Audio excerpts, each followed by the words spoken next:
నమస్తే రమగారు. నమస్తే జయ. రమగారు, సాధారణంగా మనము ఏదైనా ఒక మంచి పని మొదలు పెట్టే ముందు రాహుకాలమని, యమగండమని ఇలాంటివి చూస్తూ ఉంటాం. వర్జ్యం ఎప్పుడుంది అనేసి క్యాలెండర్లో చూస్తాము, లేకుంటే మనకు తెలిసిన వారు ఎవరైనా ఉన్నారంటే పెద్దల్ని అడిగి తెలుసుకుంటూ ఉంటాం. అయితే ఎలాంటి వాటికి వీటిని ఫాలో అవ్వాలి? ముఖ్యమైన పనులకే అంతే. నీకు రాహుకాలం ఏమగండం, నువ్వు అవునన్నా కాదన్నా వద్దన్నా వాటి దారిని అవి నడిచిపోతూనే ఉంటాయి. ఇప్పుడు ప్రతిరోజు కూడా రాహుకాలం ఉంది. రాహుకాలం ఒకరోజు ఒక పొద్దున, ఓ రోజు మధ్యాహ్నం, ఓ రోజు సాయంత్రం అట్లా పోతుంది అంతే. యమగండాలు కూడా ఇవాళ ఈ సమయంలో యమగండ, నిజానికి రాహుకాల యమగండాదులు ఆంధ్రదేశ్ ప్రాంతాల్లో అంటే తెలుగు ప్రాంతాల్లో పాటించాం, తమిళులు ఎక్కువగా పాటిస్తారు. మనం వారం వర్జ్యం చూసుకుంటాం. తిథివార నక్షత్రాదులు మనం చూస్తాం ఎక్కువగా. తిథులు మామూలుగా మన సాధారణంగా వాడేది చంద్రుడు పౌర్ణమి వెళ్ళిన పాడ్యం పనికిరాదు చాలా పనులకి, అమావాస్య వెళ్ళిన పాడ్యం పనికొస్తుందంటారు. ఆయా ఊళ్ళల్లో అలవాట్లు పద్ధతులు. అక్కడి నుంచి విధి తదిలు మంచివి, చవితి మంచిది కాదు. అవును, చవితి నాడు ఏ పని మొదలు పెట్టాం. పంచమి బాగుంది. నాకు చవితి అన్నప్పుడు వెంటనే ఒకటి గుర్తొస్తుందండి, వినాయక చవితి. వినాయకుడికి మనము ఏ పని చేసినా ముందు ఆయన పూజిస్తాము. చవితి రోజు అంగరంగ వైభవంగా ఆయన కొలుస్తూ ఉంటాం. మరి చవితి పనికిరాదని ఎట్లా అనుకుంటాం? ఆ ఒక రోజే సంవత్సరంలో వచ్చి ఆ ఒక్క రోజే. తర్వాత వాడి సంకటహార చవితులని దానికి ప్రత్యేకంగా అది పూజే. గాని ఆ రోజున పనులు మొదలు పెట్టే వాళ్ళు ఎవరైనా కనపడతారా మనకి? వినాయక చవితి మొదలు పెట్టరు. అది పద్ధతి కాదు. అది ఆయన ఆ రోజు గణాధ్యక్షుడు అయ్యాడు కాబట్టి అవాళ పూజిస్తున్నాం, కానీ ఆ రోజు మంచిదని కాదు మన విధానం. చవితి లేదు, పంచమి పనికొస్తుంది. అష్టమి నవమి ఖర్చు లేదు, సప్తమి మంచిది. అవును. అష్టమి నవమి, ప్రయాణాష్టమి, ప్రవేశ నవమి పనికిరావు. అష్టమి నాడు ప్రయాణం చేయకూడదు, నవమి నాడు ప్రవేశించకూడదు. ఇవి రెండు. అయితే చిత్రంగా అమ్మ దుర్గాష్టమి చాలా విశేషమైన రోజు. అమ్మవారు అష్టమి నాడు తిథి నాడు పుట్టిందని, ఆమె జన్మించిందని చెప్తారు. అష్టమి చాలా అత్యద్భుతమైన తిథి. ఈ ప్రయాణాష్టమి, ప్రవేశ నవమి అంటే మళ్ళీ తిథులే కాదు, మనం ఎవరింటికైనా వెళ్ళినప్పుడు అమ్మాళ్ళ ఇంటికి వెళ్ళామనుకో, మనం వెళ్ళింది 8వ రోజున బయలుదేరదేరు. 9 నాడు బయలుదేరచ్చు, కానీ 9 నాటికి చేరకూడదు. 9 బయలుదేరి 9 చేరితే పనికిరాదు. మీరు అన్నట్లుగా ప్రతిరోజు చేసే పనులకి కాదు, ఇంపార్టెంట్ వర్క్స్ మాత్రం చూసుకోండి. ఆ కాస్త చూసుకోవడానికి పెద్ద ఇతరుల సహాయం ఏం అక్కర్లా. మన కంప్యూటర్లలోనో మీ ఫోన్లలోనో దీన్ని సెట్ చేసుకోండి. ఇప్పుడు నా రాశి ఏంటి, నా నక్షత్రం ఏంటి, నేను ఈరోజు ఈ పని చేయొచ్చా? ఇప్పుడు నా రాశి, నా నక్షత్రము, నేను పుట్టిన టైము, వీటిని రోజుతో కంపేర్ చేసుకోవాలి. పనులు ఎన్ని పోస్ట్ పోన్ చేసుకోవాలి? కానీ ఇలా చూసేవారు కూడా ఉంటారు రమ్మగారు. మీరా? నేను కూడా చూసుకుంటా. నాకు అలవాటైపోయింది. ఇప్పుడు నా ఉద్యోగం ఉంది, నేను నీ దగ్గరికి రావాలి, ఇక్కడ స్టూడియోకి రావాలి, మా టీవీకి వెళ్ళాలి, లేదా ఇంకో భక్తి టీవీకి వెళ్ళాలి. వీటికి ఏం చూడను నేను. వేటికి చూస్తారు? ప్రయాణం. అవునవును, ఒకసారి మీరు 1-2 సార్లు ఫోన్లో మాట్లాడుతుంటే చెప్పాను. నేను ఏదైనా ఊరు వెళ్ళాలంటే అక్కడ నేను సరిగ్గా పని చేసుకోవాలి. నేను వెళ్ళిన చోట నాకు దర్శనాలు బాగా అవ్వాలి, భోజనానికి ఇబ్బంది పడకూడదు. పిల్లలు ఎక్కడైనా పడిపోయి పైకి ఎక్కుతారు, మా వాళ్ళు కొండ కనిపిస్తే ఎక్కేస్తారు. ఎక్కడైనా దెబ్బలు తగలకూడదు, రక్తపాతం జరగకూడదు. ఎవరిది క్యాలిక్యులేట్ చేస్తారు? ఇప్పుడు ఊరు వెళ్తున్నారు మీరు, ఫర్ ఎగ్జాంపుల్ యజమానిది, డాక్టర్ గారిది అంతే. యజమానిది, పిల్లలది కూడా క్యాలిక్యులేట్ చేసి వీళ్ళకి అస్సలు సూట్ కాదనుకో, వాళ్ళకి అస్సలు సూట్ కాదంటే డ్రాప్ వాళ్ళు వాళ్ళ కోసం ఏదైనా జపం చేసుకుంటాను, నేను ఏదైనా చదువుకుంటా. నాకు అలవాటు ఉంది. ప్రయాణాల్లో నాకు భయం వేస్తుంది జయ.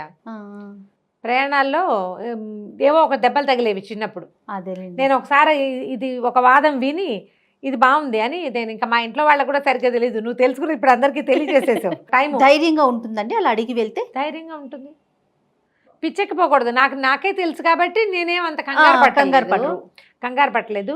యాక్చువల్గా నా ఫ్రెండ్ ఒక ఆవిడ, ఒక వల్లి గారు, తను కూడా అన్నిటికీ ముహూర్తం చూసుకున్నట్టు, ప్రతిసారి వెళ్ళేదానికి ముహూర్తాలు ఎందుకు అన్నా నేను. తర్వాత నాకు అనిపించింది ఇది కూడా పాయింటే, మనం ఊరికే రోజు వెళ్ళే ఆఫీస్కి ముహూర్తం చూడకూడదు. ఏదైనా స్పెషల్ ప్లేసెస్కి సంవత్సరానికి 2 ట్రిప్లో 3 ట్రిప్లో వెళ్తాం. ఈ వెళ్ళిన చోట మనకు ఆహారానికి ఇబ్బంది కాకూడదు, ప్రయాణంలో ఏ పదనిసలు రాకూడదు. నేను దీనికి ఒకటి చెప్తాను జయ. చాలా కాలం క్రితం, ఇంచుమించుగా ఒక 10 ఏళ్ళు అయింది అనుకుంటున్నా, 9, 8, 10 ఏళ్ళు అయింది. మేము ఒక ట్రిప్కి బయలుదేరాం. యాక్చువల్గా మా కారులో మేము పట్టమని మా కారు వదిలేసి ఒక కార్ హైర్ చేశారు. డాక్టర్ గారు క్లినిక్ పక్కనే ఒక కార్లు హైర్ చేసేందుకు ఒక వీళ్ళు ఉన్నారనమాట. ఇన్నోవా తీసుకున్నాము. నేను, వీరు, 2 పిల్లలు, మా మరిది గారులు 2, అమెరికాలో ఉండే పెద్ద మరిది, ఇక్కడ ఉండే వేద పండితుడు రమాకాంత్ ఆఖరైన. బయలుదేరితే మేము మా ప్లాన్ ఏంటంటే మన మహానంది వెళ్ళి, మహానంది నుంచి మర్నాడు పొద్దున అహోబిలం వెళ్ళాలి. ఈ మహానంది వెళ్ళే లోపల 5 సార్లు టైర్ పంచర్ అయింది జయ. అబ్బా ఎక్కడ పడితే అక్కడ కూర్చున్నాం, ఏం చేయము, టైర్ పంచర్ ఆగాల్సిందే కదా. మధ్యలో కర్నూలులో లోపలికి వెళ్ళి అక్కడ ఒకసారి పంచర్, 2 టైర్లు పంచర్ అయితే 2 అంటే పంచర్ అయింది, వేయించుకున్నాం, మళ్ళీ పంచర్ అయింది. ఇక పంచర్ల మీదే ఉన్నాం మేము. అక్కడ ఈ మహానందికి కొంత దూరంలో ఉండగా ఏవో అరటి తోటలు అవి కనబడితే ఆ రోడ్డు మీద పంచర్ అయింది. మళ్ళీ అక్కడ ఏదో చెరువు పనులు అవుతున్నాయి, ఆ రోడ్డు మీద కూర్చున్నాను, నేను మా మరిది డిస్కస్ చేసుకున్నాం. ఏంటంటే నాయన ఇలా అవుతుందంటే ముహూర్తం బాగాలేదు వదినా మనం బయలుదేరింది అన్నాడు. నేను ఆ పూట పెళ్ళిగా ఆలోచించుకుని క్యాలెండర్ ఆలోచించి ఇవాళ నిన్నేమిటి తిథి, ఇవాళ ఏం తిథి, ఏం టైంలో బయలుదేరాము అని బాగా ఆలోచిస్తే కరెక్ట్ మంచి ద్వాదశి నాడు బయలుదేరాము. సో ఆ తర్వాత నుంచి నేను నా ప్లాన్ మార్చుకున్నాను. ఓకే, అవాళ అయిందా, నేను అక్కడికి వెళ్ళేసరికి ఇది తెలిసింది కదా, ఇంకా స్నానాలు లేవు, పొద్దున బయలుదేరేటప్పుడు స్నానాలు చేసి బయలుదేరాం. ఇక రోడ్డు మీద ఎక్కడ పడితే అక్కడ కూర్చున్నాం. అయితే మహానంది రోడ్డు మొదట్లో ఆపేమో, ఈ బస్సు ఒకటి మా పక్కన వెళ్తుంది, ఆ బస్సులో వెళ్తున్న మహానంది అర్చక స్వామి ఒక ఆయన మమ్మల్ని చూశారు, మా మరిదికి పరిచయం ఉన్నారు. మేము వెళ్ళటం ఏమిటి, రోడ్ల మీద కూర్చున్నాం, అలాగే ధూళి దర్శనం చేయించారు బ్రహ్మాండంగా. మా వాళ్ళు నలుగురు చక్కగా పంచలు కట్టేసుకుని స్వామివారికి అభిషేకం రుద్రం చదువుకుంటూ, పిల్లాడు మా వాడికి ఒడుగు కూడా అయింది అప్పటికి, పెద్దవాడికి అభిషేకం చేసుకున్నాం. ఆ రాత్రి ఏమనుకున్నానంటే వచ్చేసారి ఈ పొరపాటు నేను చేయను. ఆ పూట పడుకుంటూ కరావలంబ స్తోత్రం చదువుకుంటూ పడుకున్నాను. ఇంకా చాలు, యాక్సిడెంట్లు కాకుండా ఒట్టిగా దీంతో సరిపెట్టావు. ఏదైనా యాక్సిడెంట్ అయితే ఆ టైర్లు 2 టైర్లు ఒకేసారి ఓడిపోతే అంతా ఏమైపోతాం, పిల్ల జల ఉన్నవాళ్ళమంతా. బాగా కరావలంబం చదువుకున్నాం. మర్నాడు అహోబిలంలో ఏమి ఎక్కామో కొండ, ఎంత యాక్టివ్గా చేసామో. 10 ఏళ్ళైంది అమ్మ పోయిన తర్వాత సంవత్సరం. ఆ తర్వాత నుంచి ఎప్పుడు వెళ్ళినా నేను ఖచ్చితంగా తిథి వారికి సెట్ అవుతుందా లేదా ఈ నక్షత్రం అని చూసుకుంటూనే ఉన్నా. దాని ప్రకారమే ఆయనకి ఇప్పటిదాకా ఈ విషయం చెప్పలే నేను. ఈసారి చూసేస్తారు డాక్టర్. నేను డేట్లు అటు ఇటు జరిపేసి కరెక్ట్గా బాగుంది ఈ రోజు అనుకున్న రోజునే ఫిక్స్ చేసేస్తున్నా, ఫిక్స్ చేసేసుకుంటా. మంచి పని. ఇప్పుడు ఒకసారి మనకు అలా తెలిసిందనుకో, ఆ తర్వాత నాకు అర్థమైంది నేను అలా అవస్థ పడలేదు. మా సొంత కారులో మేము ఎన్ని ప్రయాణాలు చేసాము. అవునవును, రెగ్యులర్ గా ఇంచుమించు 25-26 సంవత్సరాల నుంచి కారులోనే వెళ్తున్నాం మేము. ఎక్కడ ఎప్పుడు ఏమీ ప్రాబ్లము కాలేదు, ఈ కారులో అలా అయింది. సో మీరు నమ్ముతారు, బలంగా నమ్ముతాను. ఇప్పుడు చూడు ఎంత పెద్ద కథ చెప్పాల్సి వచ్చింది. ఆ తర్వాత నుంచి నేను ఇది సెట్ చేసుకున్నాక ఏవో చిన్నపని ఇబ్బందులు ప్రయాణాల్లో సహజంగా ఉండేవే తప్ప తీవ్రమైన ఇబ్బందులు అయితే నాకు ఎదురు కాలేదు. ఓకే, అందుకని ఇలా నేనేమనుకుంటానంటే ఇలా కొన్నిటికి పెట్టుకో. నేను ఇప్పుడు రోజు ఇక్కడికి వస్తానా, ఎలా కుదురుతుంది? నేను నీకు ముహూర్తం చూడకుండానే మొదటి రోజు మీ దగ్గరికి వచ్చాను.